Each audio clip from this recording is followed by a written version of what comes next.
Here at Fort Lewis College, we've been working on a project that was around the clock tower, specifically a very prominent piece of art, really, on the Fort Lewis College campus. And that clock tower contained some very historically inaccurate and insensitive depictions of our past as an Indian boarding school.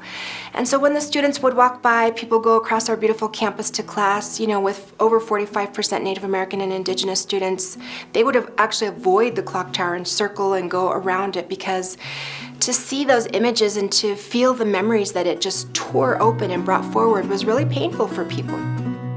So in the fall of 2021, we had a ceremonial removal with several tribal nations came to Fort Lewis College. Elders spoke, brought up some anecdotes and stories of the boarding school history of the past. We had several, over 1,000 students and community members came. Native American history is American history, and these are things that we need to be open and have a dialogue about.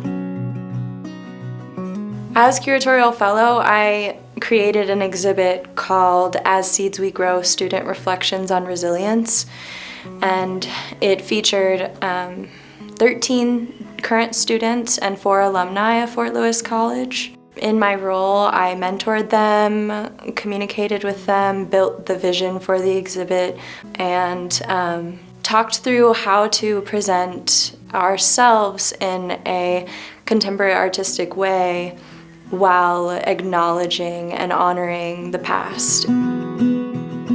Emotionally, this project was very beneficial for everybody involved, kind of having a group to come together and unpack what's been going on at Fort Lewis College and across the country. My role as an artist and as a curator is to show the rest of the community that art is how we can speak with one another. One of the important things that we're seeing in terms of that path towards reconciliation and healing is this notion of having the elders sort of guide the process, but where are some actions we can take where we're not looking at reparations, we're looking at reconciliation, we're looking at healing.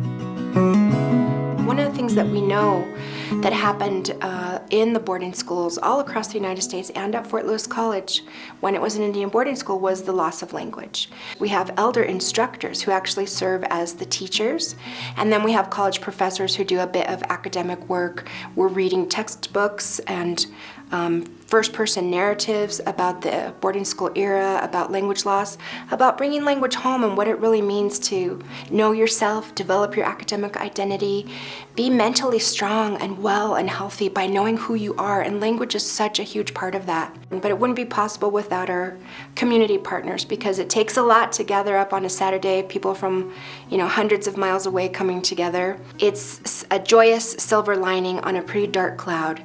And we're looking for those opportunities to make our way forward through that reconciliation.